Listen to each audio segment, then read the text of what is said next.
اللہ پاک نے ہر انسان کو اس دنیا میں مختصر ارواح میں اللہ رب العزت سے وعدہ کیا کہ یا اللہ دنیا میں جانے کے بعد ہم آنے کے بعد اللہ کو بھول گیا تو اللہ رب العزت نے نبیوں کو بھیجنا شروع کر دیا. نوح علیہ السلام نے فرمایا کہ اللہ کا حکم ہے، اللہ کا عذاب آنے والا ہے. لوگ اس کشتی کے اندر نوح علیہ السلام اور 80 افراد، ساری دنیا موسیٰ علیہ السلام کو بھیج دیا، عیسیٰ علیہ السلام کو بھیج دیا، ابراہیم علیہ السلام کو بھیج دیا، یحییٰ علیہ السلام کو بھیج دیا، ایوب علیہ السلام کو بھیج دیا، یوسف علیہ السلام کو بھیج دیا، یحییٰ علیہ السلام کو بھیج دیا. کم و بیش 1,24,000 انبیاء علیہم السلام انسانوں کو اللہ کی طرف بلانے کی نعمت کیا ہے، وہ خاص انعام کیا ہے؟ آپ کی امت تمام پچھلی امتوں کی سردار بنے گی. آپ کی برکت سے آپ کی امت خیر امت اخرجت للناس تأمرون بالمعروف وتنہون عن المنکر وتؤمنون. دنیا کے اندر صحابہ کرام کی قبریں موجود ہیں اور مسلمان بھول گیا کہ میں اس رسول کا امتی ہوں کہ جس کی وجہ سے یہ نبیوں والا کام میرے زندگی کے ایک ادنی سے امتی جو کہ حضرت مولانا الیاس رحمت اللہ علیہ، جو ہندوستان کی آپ صلی اللہ علیہ وسلم کی زیارت ہو گئی. کہیں کوئی جنازہ جا رہا ہے تو کوشش کرو اس جنازے میں شرکت کر لو اور اسی نماز یہ دیکھو یہاں پر امیر بھی ایک صف میں ہے، غریب بھی ایک صف میں ہے، اور اسی طرح بادشاہ بھی وہیں کھڑا ہے. فرض نماز پڑھنا اس کا اپنا ثواب، وہاں پر سنت پڑھنا اس کا اپنا ثواب، وہاں پر نوافل پڑھنا اس کا اپنا ثواب، وہاں پر قرآن تنہا عن الفحشاء والمنکر. آپ کو تو ناظرہ بھی نہیں آتا تھا تو اس شخص نے کہا کہ میں نے قرآن بچپنے میں نہیں پڑھا، بعد میں بھی نہیں پڑھا، لیکن مجھے بعد میں اس بات کا احساس ہوا کہ مجھے قرآن پڑھنا چاہیے تھا، لیکن اللہ نے مجھے مہلت نہیں دی. یہ بھی سچ کہا ہے، یہ بھی سچ کہا ہے، اللہ پاک یہ بھی سچ کہہ رہے ہیں، اللہ پاک یہ بھی سچ کہہ رہے ہیں. بسم اللہ الرحمن الرحیم. الحمد للہ نحمده ونستعینه ونستغفره ونؤمن به ونتوکل علیہ ونعوذ باللہ من شرور انفسنا ومن سیئات اعمالنا من يهده الله فلا مضل له ومن يضلله فلا هادي له ونشهد أن لا إله إلا الله وحده لا شريك له ونشهد أن سيدنا ومولانا محمدا صلى الله عليه وسلم قال الله تبارك وتعالى في القرآن المجيد والفرقان الحميد أعوذ بالله من الشيطان الرجيم بسم الله الرحمن الرحيم يا أيها النبي إنا أرسلناك شاهدا ومبشرا ونذيرا وداعيا إلى الله بإذنه وسراجا منيرا. وقال الله تبارك وتعالى في موضع آخر ومن أحسن قولا ممن دعا إلى الله وعمل صالحا وقال إنني من المسلمين. وقال الله تبارك وتعالى في موضع آخر كنتم خير أمة أخرجت للناس تأمرون بالمعروف وتنهون عن المنكر وتؤمنون بالله.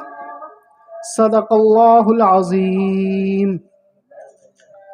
اللهم صل على محمد وعلى آل محمد كما صليت على إبراهيم وعلى آل إبراهيم إنك حميد مجيد. اللهم بارك على محمد وعلى آل محمد كما باركت على إبراهيم وعلى آل إبراهيم إنك حميد مجيد.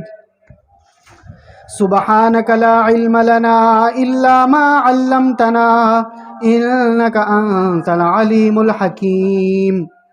رب اشرح لي صدري ويسر لي أمري واحلل عقدة من لساني يفقه قولي.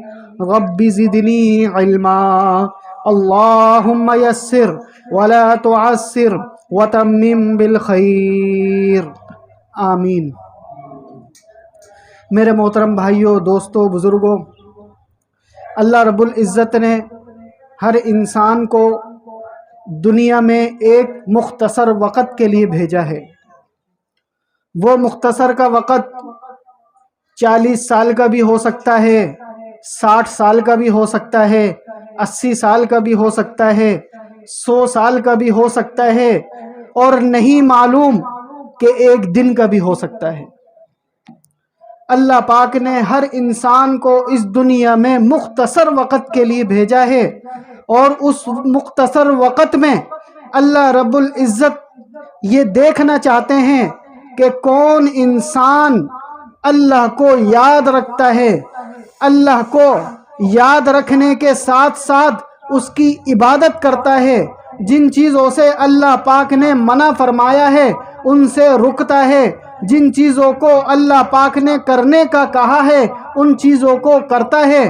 وہ اس مختصر وقت میں ہر انسان کو یہ دیکھنا چاہتے ہیں تاکہ وہ انسان اللہ کے حکموں کو اگر پورا کر کے دنیا سے چلا گیا تو وہ ہمیشہ کے لیے جنت میں جائے گا، اور اگر وہ اللہ کے حکموں کو پورا کر کے نہیں گیا، اپنی مرضی کے مطابق زندگی گزار کر گیا، تو وہ ہمیشہ کے لیے جہنم میں جائے گا۔ ہر انسان نے عالم ارواح میں اللہ رب العزت سے وعدہ کیا کہ یا اللہ دنیا میں جانے کے بعد ہم آپ کی عبادت کریں گے، آپ کی فرما برداری کریں گے، آپ کو نہیں بھولیں گے۔ لیکن جیسے ہی انسان دنیا میں آیا، دنیا کی چیزوں کو دیکھنے لگ گیا، دنیا کی چیزوں میں پڑ گیا اور اللہ کو بھول گیا۔ وہ بھول گیا کہ عالم ارواح میں نے اللہ رب العزت سے وعدہ کیا تھا، وہ یہ بھول گیا کہ میرا خالق اللہ ہے، وہ یہ بھول گیا کہ میرا مالک اللہ ہے، وہ یہ بھول گیا کہ مجھے پیدا کرنے والا اللہ ہے، وہ یہ بھول گیا کہ مجھے کھانا کھلانے والا، پلانے والا، سلانے والا، جگانے والا، چلانے والا، یہاں تک کہ میری ہر سانس کو میرے اندر پہنچانے والا ایک اللہ ہے۔ وہ یہ بھول گیا کہ جس طرح اللہ نے مجھے جس وقت میرا کوئی وجود نہ تھا، جس وقت میرا کوئی نام نہ تھا، اس وقت پیدا کیا، اس اللہ کو بھول گیا کہ مرنے کے بعد میں دوبارہ اسی اللہ کے سامنے جاؤں گا۔ جب انسان دنیا میں آنے کے بعد اللہ کو بھول گیا تو اللہ رب العزت نے اس انسان پر ایک احسان فرمایا اور اپنے نبیوں کو بھیجنا شروع کر دیا کہ جاؤ جا کر میرے اس بندے کو بتاؤ کہ تمہارا خالق اللہ ہے، تمہارا مالک اللہ ہے، تمہارا رازق اللہ ہے، تمہیں اللہ نے پیدا کیا اور اسی کی طرف اس مخصوص وقت کے پورا ہونے کے بعد لوٹ کر جانا ہے۔ جاؤ جا کر بتاؤ کہ شیطانی قوتوں سے دور ہو جاؤ، کہ شیطان کے چالوں میں مت آؤ، شیطان کے وسوسوں میں مت آؤ، وہ تمہارا کھلا دشمن ہے۔ انہو لکم عدو مبین، وہ تمہارے والد آدم کا بھی دشمن تھا، وہ تمہارا بھی دشمن ہے، اس کی باتوں میں مت آؤ، اس کے وسوسوں میں مت آؤ، اور ایک اللہ کو یاد رکھو۔ اپنی رات کو بھی، اپنے دن کو بھی، اپنے 24 گھنٹوں کو اللہ رب العزت کے احکامات کے مطابق گزارو، کیونکہ ایک دن اسی کے سامنے جانا ہے۔ جب یہ انسان بھول گیا تو اللہ رب العزت نے نبیوں کو بھیجنا شروع کر دیا۔ سب سے پہلے جو نبی اس دنیا میں دعوت کا کام لے کر آئے وہ تھے حضرت نوح علیہ السلام، جنہوں نے آ کر انسانوں کو بتایا کہ اے انسان، اے لوگو، تم بھول گئے تمہیں اللہ نے بنایا تھا، اسی نے پیدا کیا، اسی نے مخصوص وقت کے لیے دنیا میں بھیجا، تم اس کو بھول گئے اور دنیا کی چیزوں کے حاصل کرنے میں لگ گئے اور شیطان کی چالوں میں آ گئے، شیطان کے وسوسوں میں آ گئے، دنیا کی رنگ رنگلیوں میں رنگ گئے اور اس کے حاصل کرنے میں لگ گئے، تم اللہ کو بھول گئے۔ لوگوں یاد رکھو، ایک دن اللہ کے سامنے پیش ہونا ہے، پتہ نہیں کس وقت یہ جان نکل جائے۔ تو 950 سال نوح علیہ السلام نے دنیا کے انسانوں کو اللہ کی طرف بلایا، اس میں سے صرف 80 کے قریب لوگ حضرت نوح علیہ السلام کی بات کا یقین کر کے ان پر ایمان لائے۔ آخر میں نوح علیہ السلام نے دعا فرمائی کہ یا اللہ میں نے 950 سال ان لوگوں کو سمجھایا، رات کو بھی سمجھایا، دن کو بھی سمجھایا، پیار محبت سے بھی سمجھایا، معجزات سے بھی سمجھایا، اس کے باوجود یہ شیطانی چکروں میں اتنا آ چکے ہیں کہ ان کا دل کالا ہو چکا ہے اور ان پر آپ کی بات اثر نہیں کرتی۔ یا اللہ میں تھک چکا ہوں، اب آپ اپنا فیصلہ فرما دیں۔ اللہ رب العزت نے اپنے نبی نوح علیہ السلام کی یہ دعا قبول کی اور فرمایا کہ اس بستی سے نکل جاؤ کیونکہ اب اللہ کا عذاب آئے گا۔ ایک کشتی بناؤ، اس کے اندر تمام جانوروں کے جوڑے رکھو اور جو تمہارے ماننے والے ہیں ان کو بھی اس کشتی میں بٹھاؤ۔ وہ پانی کا جہاز تیار ہو رہا ہے کہ جو دنیا کا پہلا جہاز ہے۔ نوح علیہ السلام اس کو بنا رہے ہیں، وہی مسلمانوں کے علاوہ جو دنیا کے کفار تھے وہ مذاق اڑا رہے تھے کہ یہاں پر پانی تو ہے نہیں، یہ جہاز کیوں بنا رہا ہے؟ نوح علیہ السلام نے فرمایا کہ اللہ کا حکم ہے، اللہ کا عذاب آنے والا ہے۔ لوگ مذاق سمجھتے، وہ دن بھی آ گیا۔ اللہ رب العزت نے اشارہ دیا کہ جب دیکھو تمہارے گھر کے اندر جو تندور ہے جس کے اندر روٹیاں بناتے ہو، جب اس کے اندر سے پانی نکلنا شروع ہو جائے تو سمجھ جانا کہ آج کا دن اللہ رب العزت کی طرف سے عذاب کا دن ہے۔ تو جیسے ہی تندور میں سے پانی نکلے تو تم اس جہاز کے اندر، اس کشتی کے اندر جا کر بیٹھ جانا۔ جو اس کشتی میں بیٹھ گیا، جو اس جہاز میں بیٹھ گیا، وہ تو اللہ کے عذاب سے بچ جائے گا، باقی ساری دنیا کے انسان آج اللہ کے عذاب سے نہیں بچ سکیں گے۔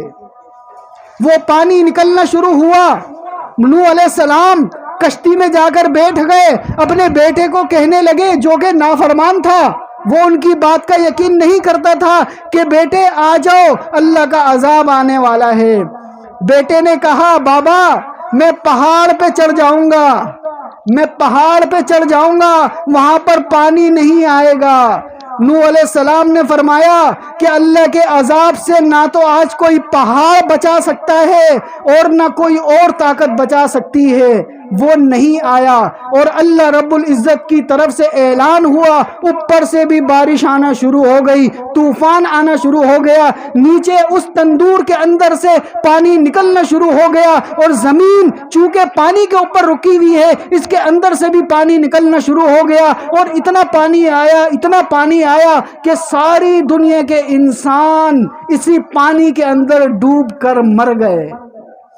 اور کون بچا اس کشتی کے اندر؟ نوح علیہ السلام اور 80 افراد۔ ساری دنیا ویران ہو گئی، ساری دنیا میں پانی ہے، ساری دنیا کے اندر صرف 80 مسلمان ہیں، جس میں مرد اور عورت، جس میں جانوروں کے جوڑے بھی ہیں، جس میں انسانوں کے جوڑے بھی ہیں۔ اس کے بعد اللہ رب العزت نے ارشاد فرمایا اے زمین اب اس پانی کو پی جا، اے زمین اب اس پانی کو پی جا۔ اس زمین نے اس پانی کو واپسی پی لیا، پھر خشکی ہو گئی۔ پھر نوح علیہ السلام کے 3 بیٹے، ایک شمال میں چلا گیا، ایک جنوب میں چلا گیا، ایک مشرق میں چلا گیا، اور نوح علیہ السلام مغرب میں چلے گئے۔ چاروں کونوں پر اللہ اور اس کے رسول کی بات کرنے والے موجود۔ نوح علیہ السلام دنیا سے گئے، بیٹے دنیا سے گئے، پھر شیطان نے اپنا وار کرنا شروع کر دیا، پھر انسان دوبارہ اللہ کو بھول گئے، کہ ہمارا خالق اللہ ہے، ہمارا مالک اللہ ہے، پھر انسان بھول گئے۔ پھر اللہ رب العزت نے دوبارہ احسان فرمایا اور دوسرے نبی کو بھیج دیا، موسیٰ علیہ السلام کو بھیج دیا، عیسیٰ علیہ السلام کو بھیج دیا، ابراہیم علیہ السلام کو بھیج دیا، یحییٰ علیہ السلام کو بھیج دیا، ایوب علیہ السلام کو بھیج دیا، یوسف علیہ السلام کو بھیج دیا، یحییٰ علیہ السلام کو بھیج دیا۔ کم و بیش 1,24,000 انبیاء علیہم السلام انسانوں کو اللہ کی طرف بلانے کے لیے آئے کہ لوگوں اللہ کو بھول گئے ہو، اللہ کو یاد رکھو، 1,24,000 انبیاء علیہم السلام اس زمین پر آئے اور آ کر لوگوں کو اللہ کی طرف بلایا. آخر میں، سب سے آخر میں، میرے اور آپ کے رسول، میرے اور آپ کے حبیب محمد الرسول اللہ صلی اللہ علیہ وسلم دنیا میں تشریف لائے. یہ وہ ہستی کہ جس کے آنے کے بعد اللہ رب العزت نے ارشاد فرمایا کہ اے میرے محبوب، آج میں آپ کو ایک خاص نعمت دوں گا، ایک خاص انعام دوں گا. وہ خاص نعمت کیا ہے؟ وہ خاص انعام کیا ہے؟ کہ جو آپ سے پہلے دیگر نبی لوگوں کو اللہ کی طرف بلاتے تھے، آج آپ کی برکت سے آپ کا ہر امتی، آپ کا ہر چاہنے والا، آپ کا کام، وہ نبیوں والا کام، وہ لوگوں کو اللہ کی طرف بلانے والا کام، وہ آپ کی برکت کی وجہ سے وہ بھی کرے گا. آج کے بعد کوئی نیا نبی نہیں آئے گا، آج کے بعد کوئی اللہ کی طرف سے رسول نہیں آئے گا. آپ کی برکت سے آپ کی امت تمام پچھلی امتوں کی سردار بنے گی. آپ کی برکت سے آپ کی امت سب سے پہلے جنت میں جائے گی. آپ کی امت تمام نبیوں کی امتوں سے پہلے ان کی بھی سفارش کرے گی. یہ کس کی برکت سے ملا؟ آپ صلی اللہ علیہ وسلم کی برکت سے ملا. آپ صلی اللہ علیہ وسلم کے اس دنیا میں آنے کے بعد 1,23,000 انبیاء علیہم السلام گزر گئے. آخر میں 1,24,000 نمبر آپ صلی اللہ علیہ وسلم کا آیا اور ان کو یہ انعام دیا، ان کو یہ فضیلت دی کہ آج کے بعد سے اے میرے محبوب، جو آپ کا کام ہے آپ کے چاہنے والوں کا بھی وہی کام ہے. جو آپ کا مقصد ہے آپ کے چاہنے والوں کا بھی وہی مقصد ہے. جو آپ کا مشن ہے وہی آپ کے چاہنے والوں کا بھی مشن ہے. جو آپ کی چاہت ہے وہی مسلمانوں کی بھی چاہت ہے. یہ کب ہوا؟ آپ صلی اللہ علیہ وسلم آج سے 1450 سال پہلے آ کر وہ بھی چلے گئے. اس کے بعد جیسے ہی اللہ رب العزت کی طرف سے یہ ارشاد ہوا کہ کنتم خیر امت اخرجت للناس تأمرون بالمعروف وتنہون عن المنکر وتؤمنون باللہ. تم بہترین امت ہو، لوگوں کی نفع رسانی کے لیے نکالے گئے ہو، اچھی باتوں کا حکم کرتے ہو، بری باتوں سے منع کرتے ہو اور ایک اللہ پر ایمان لاتے ہو. اس سے پہلے جتنی بھی امتیں گزری ان کو بہترین امت نہیں کہا، ان کو افضل امت نہیں کہا، صرف اور صرف آپ صلی اللہ علیہ وسلم کی امت کو بہترین کہا، افضل کہا. کیوں؟ کہ تم خود بھی نیک کام کرتے ہو اور دوسروں کی بھی فکر کرتے ہو، خود بھی نماز پڑھتے ہو اور دیگر بھائی مسلمان کی بھی فکر کرتے ہو، خود بھی نیک کام کرتے ہو، دوسروں کو بھی نیک کام کرنے کی دعوت دیتے ہو، خود بھی برائی سے بچتے ہو، دوسروں کو بھی برائی سے بچانے کی فکر کرتے ہو. اس وجہ سے اس امت کو بہترین امت کہا. ایک اور جگہ اللہ رب العزت ارشاد فرماتے ہیں وَلْتَكُمْ مِنْكُمْ أُمَّةٌ يَدْعُونَ إِلَى الْخَيْرِ وَيَأْمُرُونَ بِالْمَعْرُوفِ وَيَنْهَوْنَ عَنِ الْمُنْكَرِ وَأُولَئِكَ هُمُ الْمُفْلِحُونَ. ہونا تو یہ چاہیے کہ تم مسلمانوں کے اندر ایک ایسی جماعت ہو کہ جو لوگوں کو اللہ کی طرف بلائے، لوگوں کو اللہ کی طرف بلائے، نیک کام کا حکم دے اور بری باتوں سے منع کرے. اور یاد رکھو یہی وہ جماعت ہے کہ جو ہمیشہ کے لیے کامیاب ہوگی. صحابہ کرام نے جب ان آیت مبارکہ کو سنا تو اس پر ایسا عمل کیا کہ حضرت ابو بکر صدیق رضی اللہ تعالی عنہ نے ساری دنیا کے اندر صحابہ کرام کی جماعتیں بنا کر بھیج دی کہ جاؤ لوگوں کو یہ کلمہ سکھاؤ، جاؤ لوگوں کو اللہ کا پیغام پہنچاؤ، جاؤ لوگوں کو رسول اللہ صلی اللہ علیہ وسلم کا پیغام پہنچاؤ۔ ان کے بعد حضرت عمر رضی اللہ تعالی عنہ نے بھی اسی طرح یہ سلسلہ جاری رکھا۔ ان کے بعد حضرت عثمان رضی اللہ تعالی عنہ نے بھی یہ سلسلہ جاری رکھا۔ اس کے بعد حضرت علی المرتضی رضی اللہ تعالی عنہ نے بھی یہ سلسلہ جاری رکھا۔ اس کے بعد حضرت حسن حسین، حضرت معاویہ اور اسی طرح دیگر صحابہ کرام نے یہ سلسلہ جاری رکھا، یہاں تک کہ دنیا سے آخری صحابی رسول بھی رخصت ہو گئے۔ کسی کی قبر ایشیا میں، کسی کی قبر یورپ میں، کسی کی قبر امریکہ میں، کسی کی قبر پاکستان میں، کسی کی قبر ہندوستان میں، جاؤ جا کر دیکھیں، ساری دنیا کے اندر صحابہ کرام کی قبریں موجود ہیں۔ کیوں؟ انہوں نے آپ صلی اللہ علیہ وسلم کے مشن کو، آپ صلی اللہ علیہ وسلم کے مقصد کو اپنا مقصد بنایا۔ اس کے بعد تابعین، تبع تابعین نے بھی اس کام کو کیا، لیکن شیطان اپنا کام کرتا رہا، یہاں تک کہ مسلمانوں کو غافل کر دیا، یہاں تک کہ مسلمانوں کو ان کے مقصد سے پیچھے کر دیا، اور مسلمان بھول گیا کہ میں اس رسول کا امتی ہوں کہ جس کی وجہ سے یہ نبیوں والا کام میرے ذمے اللہ نے لگایا تھا۔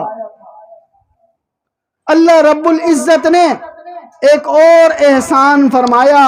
اب کوئی نبی تو آ نہیں سکتا، اب کوئی نیا رسول تو آ نہیں سکتا۔ اللہ رب العزت نے اس فکر کو، اس غم کو، اس مقصد کو اپنے پیارے حبیب کے ایک ادنیٰ سے امتی جو کہ حضرت مولانا الیاس رحمت اللہ علیہ، جو ہندوستان کی سرزمین پر پیدا ہوئے، وہ ایک دن اللہ رب العزت کے دربار میں گئے، حج پر گئے، آپ صلی اللہ علیہ وسلم کے روضے مبارک پر گئے اور رات کو سو رہے ہیں اور خواب میں آپ صلی اللہ علیہ وسلم کی زیارت ہو گئی۔ آپ صلی اللہ علیہ وسلم نے ارشاد فرمایا کہ اے میرے بیٹے، ہم آپ سے اپنے دین کا کام لیں گے، اور یہ کہہ کر آپ صلی اللہ علیہ وسلم چلے گئے۔ علماء کرام فرماتے ہیں کہ جس شخص کے خواب میں آپ صلی اللہ علیہ وسلم آ جائیں تو یہ یقین کر لو کہ وہ آپ صلی اللہ علیہ وسلم ہی ہیں، کیونکہ شیطان کی اتنی ہمت نہیں ہے کہ وہ آپ صلی اللہ علیہ وسلم کی شکل میں آ سکے۔ وہ تو یہ کہہ کر چلے گئے، یہ صبح اٹھے اور اپنے حضرت، اپنے شیخ کے پاس آئے اور آ کر کہا مجھے خواب میں اس طرح آپ صلی اللہ علیہ وسلم کی زیارت ہوئی ہے، اور انہوں نے ارشاد فرمایا ہے کہ اے میرے بیٹے، ہم آپ سے یہ کام لیں گے، اب میں کیا کروں؟ وہ پریشان ہو گئے، میں کیا کروں؟ شیخ نے فرمایا آپ نے کچھ نہیں کرنا، انہوں نے جو فرمایا ہے وہ کام خود کریں گے، آپ نے تو بس لوگوں کو اللہ کی طرف بلانا ہے۔ ان کو ایک مسجد میں بھیج دیا، میوات کی۔ کہاں کی؟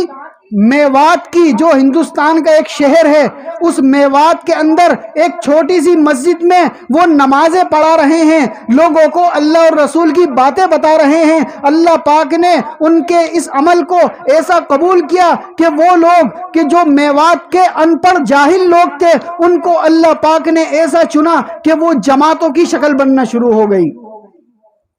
ان میں سے ایک شخص الیاس رحمت اللہ علیہ سے بھی بڑی عمر کا، مولانا الیاس رحمت اللہ علیہ نے فرمایا کہ اے بابا، آج آپ لوگوں کو اللہ کی طرف بلائیں، کھڑے ہو جائیں۔ وہ کھڑے ہوئے، ان سے کچھ کہا ہی نہیں جا رہا اور رونا شروع کر دیا۔ جب انسان اللہ اور اس کے رسول کی باتوں سے دور ہوتا ہے تو اس سے زبان پہ کچھ بولا بھی نہیں جاتا۔ اب وہ 70 سال کا، 55 سال کا بوڑھا کچھ کہہ نہیں پا رہا اور بس رونا شروع کر دیا، اور ایک بات ارشاد فرمائی کہ اے لوگو، اس الیاس کی بات مان لو ورنہ میری طرح ہو جاؤ گے۔ جو میرا حال بچپن میں تھا وہی آج 55 میں ہے۔ مجھے نماز نہیں آتی، مجھے نماز پڑھنی نہیں آتی، لوگوں اس کی بات مان لو، لوگوں نماز سیکھ لو، لوگوں ذکر و اذکار کیا کرو، لوگوں قرآن پڑھا کرو، ورنہ میری طرح ہو جاؤ گے۔ سارا مجمع وہ بھی توبہ کر کے ان کے ساتھ لگ گیا اور ایک جماعت کی شکل بن گئی، پہلی جماعت کہ جو مسلمانوں کے لیے نکل رہی ہے۔ ہونے تو یہ چاہیے تھا کہ مسلمان غیر مسلموں کو دعوت دیتے، لیکن مسلمان اپنا مقصد بھول گیا، اپنا کام بھول گیا۔ اس وجہ سے مسلمان کے پاس جا کر یاد دلا رہا ہے کہ آپ صلی اللہ علیہ وسلم کے امتی ہیں، ہمیں آپ صلی اللہ علیہ وسلم کو ایک دن جواب دینا ہے۔ اپنے کام کو اپنا مقصد بناؤ، اس دنیا کے چکر میں مت پڑو، یہ دنیا ضرورت کی چیز ہے، اس کو ضرورت کی حد تک رکھو۔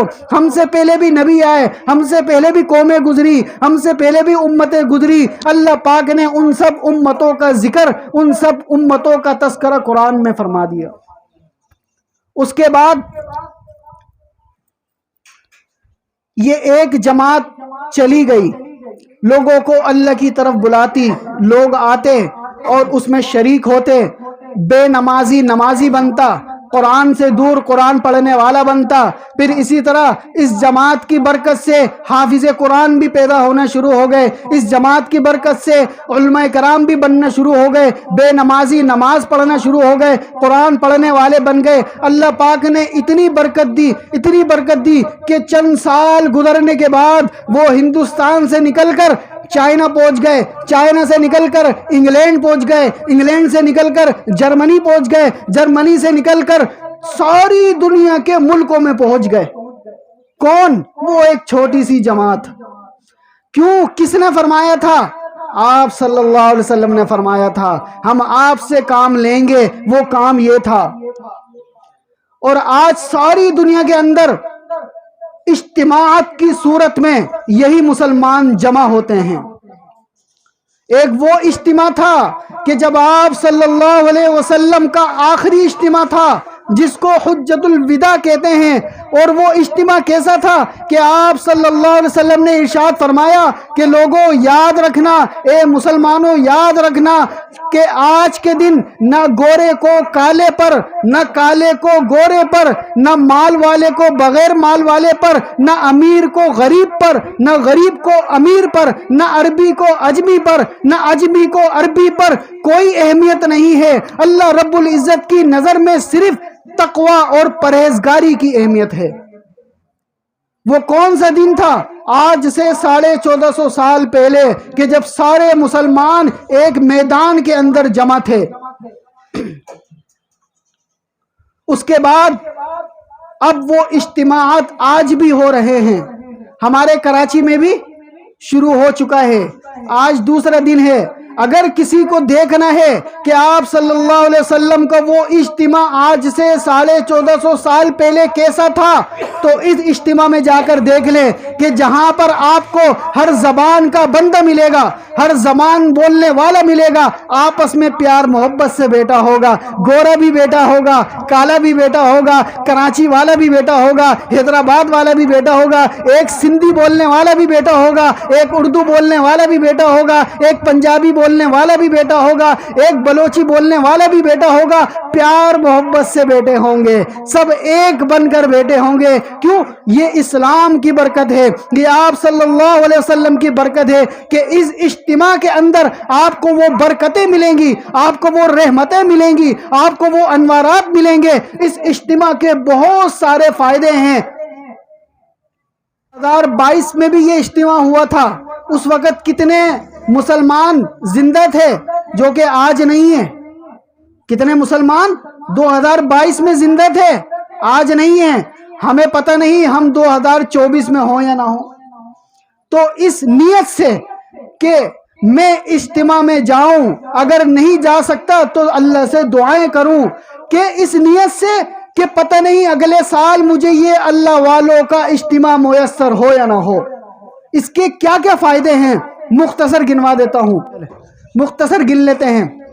پہلا فائدہ اس اجتماع کا، پہلا فائدہ کہ آپ کو پورے سال اگر اللہ پاک کی طرف سے توبہ کرنے کی توفیق نہیں ملی اس اجتماع کی برکت سے وہاں پر توبہ کرنے کی توفیق مل جاتی ہے۔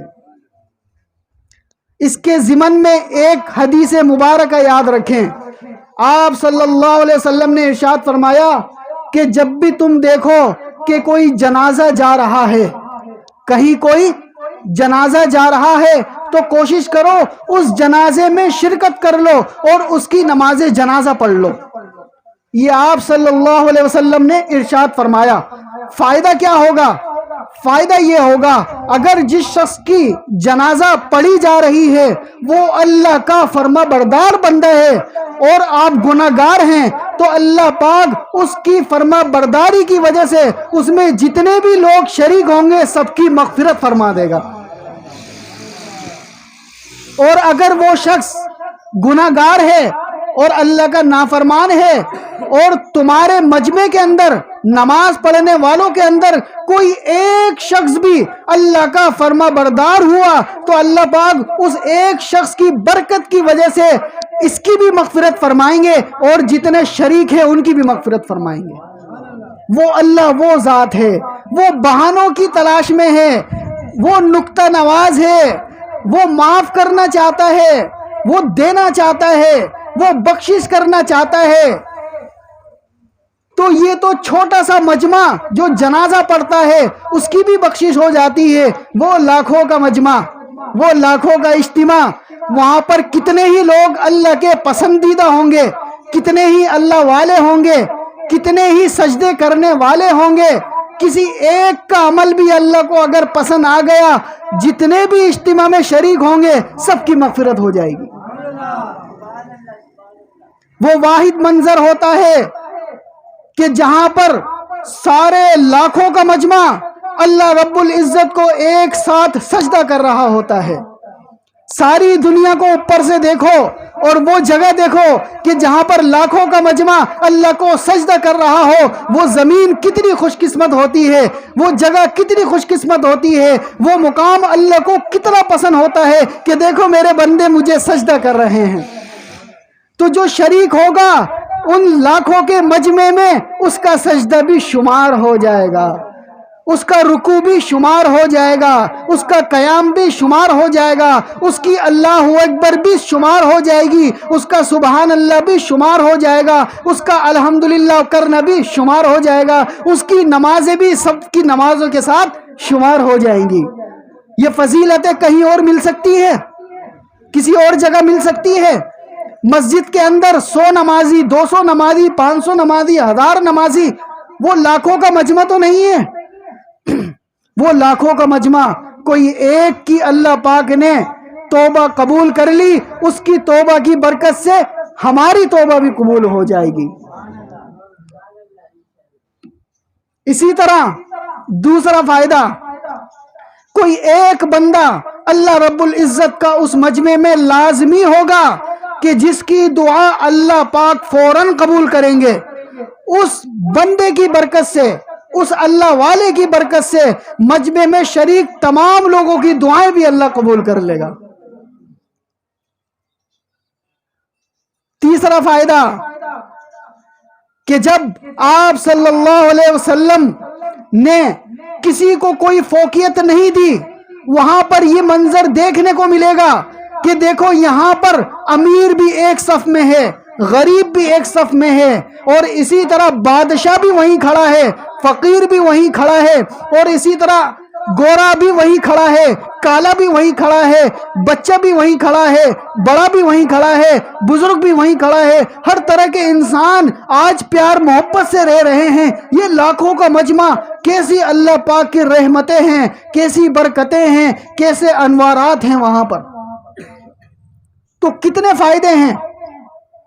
وہاں پر وضو کرنا اس کا اپنا ثواب، وہاں پر فرض نماز پڑھنا اس کا اپنا ثواب، وہاں پر سنت پڑھنا اس کا اپنا ثواب، وہاں پر نوافل پڑھنا اس کا اپنا ثواب، وہاں پر قرآن پڑھنا اس کا اپنا ثواب۔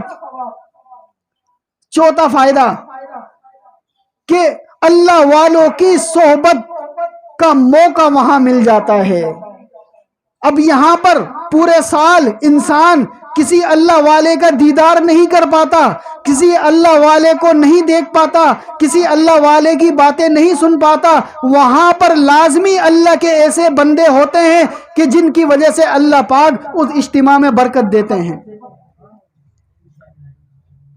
اور اسی طرح چھٹا فائدہ کہ آج مسلمان یہ سمجھتا ہے کہ ہم کمزور پڑ گئے ہیں اور ہماری طاقت ختم ہو گئی ہے اور ہم بہت تھوڑے سے ہیں، تو وہاں اجتماع میں جا کر دیکھ لیں کہ لاکھوں مسلمان جمع ہیں، لاکھوں مسلمان وہاں پر موجود ہیں جو اللہ اور اس کے رسول کے دیوانے ہیں، جو اللہ اور اس کے رسول کے چاہنے والے ہیں، جو اللہ اور اس کے رسول کی خاطر اپنی جانیں قربان کرنے والے ہیں، جو اللہ اور اس کے رسول کی خاطر اپنے مال کو قربان کرنے والے ہیں، جو اللہ اور اس کے رسول کی خاطر اپنا جان مال وقت سب کچھ اللہ کے راستے میں لگانے والے ہیں۔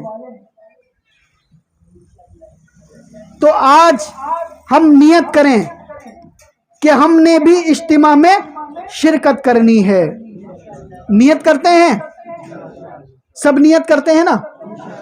اگلا سال پتہ نہیں میسر ہو یا نہ ہو، اگلے سال پتہ نہیں یہ اجتماع ہمیں زندگی میں ملے یا نہ ملے، اور اگر نہیں جا سکتے تو کم سے کم یہاں پر 5 نمازیں وقت پر ادا کریں اور اللہ سے یہ دعا کریں کہ یا اللہ مجھے جلدی سے صحت دے دے، مجھے اس نشے سے نکال دے، مجھے اس بیماری سے نکال دے، تیری دنیا بہت بڑی ہے، بڑے کام کرنے ہیں، بڑی عزت احترام سے زندگی گزارنی ہے، مجھے اس نشے سے نکال دے، اس کے بعد میں آپ کی فرما برداری کروں گا، دنیا کو کوئی کام کاج کر کے اپنا گھر کا گزر بسر کروں گا اور آپ کی نافرمانی نہیں کروں گا۔ اور زندگی رہی تو یہ اجتماع، یہ دیگر کوئی بھی اجتماع ہوا، میں لازمی کوشش کروں گا وہاں پر جانے کی۔ کوشش کریں گے نا؟ آپ میں سے جب ٹھیک ہو کر یہاں سے جائیں تو ایک نیت کیا کریں کہ یا اللہ میں جان بوجھ کر نماز نہیں چھوڑوں گا، جان بوجھ کر نماز نہیں چھوڑوں گا۔ جب تک آپ نماز پڑھتے رہیں گے، جب تک آپ مسجد سے رابطے میں رہیں گے، جب تک آپ اللہ سے تعلق میں رہیں گے، یہ نشہ کیا، نشے جیسی کوئی بھی چیز آپ کے قریب نہیں آ سکتی۔ ان الصلاۃ تنہا عن الفحشاء والمنکر، کہ یاد رکھو کہ یہ نماز تمام برائیوں سے روکتی ہے، یہ نماز تمام برائیوں سے روکتی ہے، برائیوں میں یہ نشہ بھی ہے۔ تو جب نماز پڑھتے رہیں گے تو تمام نشوں سے، تمام برائیوں سے بچتے رہیں گے۔ ایک کام یہ کرنا ہے کہ نماز جان بوجھ کر نہیں چھوڑنی۔ دوسرا کام، ہمیشہ باوضو رہا کریں، ہمیشہ باوضو رہا کریں۔ وضو ٹوٹ جائے دوبارہ کر لیں، پھر ٹوٹ جائے تیسری بار کر لیں۔ اس کے بہت سارے فائدے ہیں۔ بہت ساری مخلوق اللہ کی اس وقت ہمیں دکھ نہیں رہی، بہت سارے جنات ہمیں دکھ نہیں رہے، بہت ساری شیطانی چیزیں ہمیں دکھ نہیں رہی، وہ چاہتی ہیں ہم اس مسلمان پر حملہ کریں اور اس کے ایمان کو خراب کریں، اس کے عقیدے کو خراب کریں۔ وہ وضو کی برکت سے دور ہو جاتی ہیں۔ جب انسان باوضو رہتا ہے وہ اس پر حملہ نہیں کر سکتی۔ اور اس نیت سے کریں کہ یہ آپ صلی اللہ علیہ وسلم کی سنت مبارکہ ہے۔ آپ صلی اللہ علیہ وسلم ہمیشہ باوضو رہتے تھے، کبھی بے وضو نہیں رہتے تھے، ہمیشہ باوضو رہتے تھے۔ تو باوضو رہنے کا اہتمام کرنا ہے۔ تیسری بات، صبح اور شام کم از کم 100 مرتبہ حضور اکرم صلی اللہ علیہ وسلم پر درود بھیجنا ہے۔ صبح اور شام کم از کم 100 مرتبہ آپ صلی اللہ علیہ وسلم پر درود بھیجنا ہے۔ صلی اللہ علیہ وسلم، صلی اللہ علیہ وسلم، صلی اللہ علیہ وسلم۔ کتنی بار؟ 100 بار۔ یہ کم سے کم ہے، زیادہ پڑھیں زیادہ فائدہ۔ 3 کام ہو گئے۔ چوتھا کام، روزانہ قرآن کریم کی تلاوت کرنا ہے۔ روزانہ قرآن کریم کی تلاوت کرنا ہے۔ آپ میں سے جو ناظرہ پڑھے ہوئے ہیں وہ کم سے کم ایک پارہ تو پڑھیں. ایک پارہ نہیں پڑھ سکتے آدھا پارہ پڑھ لیں. آدھا نہیں پڑھ سکتے ایک پاؤ پڑھ لیں. ایک پاؤ نہیں پڑھ سکتے ایک صفحہ پڑھ لیں. ایک صفحہ نہیں پڑھ سکتے 5 لائنیں پڑھ لیں. 5 لائنیں نہیں پڑھ سکتے 3 لائنیں پڑھ لیں. 3 لائنیں نہیں پڑھ سکتے 2 لائنیں پڑھ لیں. 2 لائنیں نہیں پڑھ سکتے 1 لائن پڑھ لیں. 1 لائن بھی نہیں پڑھ سکتے اس کو کھول کر دیکھ لیں.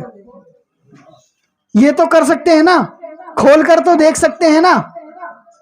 ایک شخص تھا, اس کا انتقال ہو گیا. کسی نے اس کو خواب میں دیکھا کہ وہ جنت میں مزے کر رہا ہے. کسی نے پوچھا کہ آپ جنت میں کیسے چلے گئے؟ آپ کو تو قرآن پڑھنا بھی نہیں آتا تھا, آپ نے تو کبھی قرآن پڑھا ہی نہیں, آپ کو تو ناظرہ بھی نہیں آتا تھا. تو اس شخص نے کہا کہ میں نے قرآن بچپنے میں نہیں پڑھا, بعد میں بھی نہیں پڑھا, لیکن مجھے بعد میں اس بات کا احساس ہوا کہ مجھے قرآن پڑھنا چاہیے تھا, لیکن اللہ نے مجھے مہلت نہیں دی اور میری جان نکل گئی. جتنا وقت مجھے اس کا احساس ہوا تو میں قرآن کھولتا اور اس پہ انگلی رکھتا اور یہ کہتا رہتا, یہ بھی سچ کہا ہے, یہ بھی سچ کہا ہے, یہ بھی سچ کہا ہے, اللہ پاک یہ بھی سچ کہہ رہے ہیں, اللہ پاک یہ بھی سچ کہہ رہے ہیں. بس اس پہ انگلی پھیرتا رہتا تھا. اللہ پاک کو میرا یہ عمل اتنا پسند آیا, اتنا اچھا لگا کہ اللہ پاک نے فرمایا اس عمل کی وجہ سے میں نے تیرے تمام گناہ معاف کر دیے اور مجھے جنت میں بھیج دیا. تو جتنا کر سکتے ہیں اتنا تو کریں, جتنا کر سکتے ہیں اتنا تو کریں. قرآن کو پڑھنا چاہیے. آپ قرآن کو کھولیں باوضو ہو کر اور اللہ سے یہ دعا کریں کہ یا اللہ مجھے اتنی زندگی دے دے کہ میں قرآن پڑھوں, میں قرآن پڑھوں, اور اس کو کھول کے دعا کریں اور بند کر دیں. دعا کریں اور بند کر دیں, لیکن یہ کام روزانہ کریں. پھر اگلے جمعے کو اگر زندگی رہی آپ نے مجھے بتانا ہے کہ اس کا کیا فائدہ ہوگا. درس قرآن، درس حدیث، اصلاحی بیانات، فقہی مسائل اور وظائف کے لیے مفتی ابو بکر انصاری کے چینل کو سبسکرائب کریں.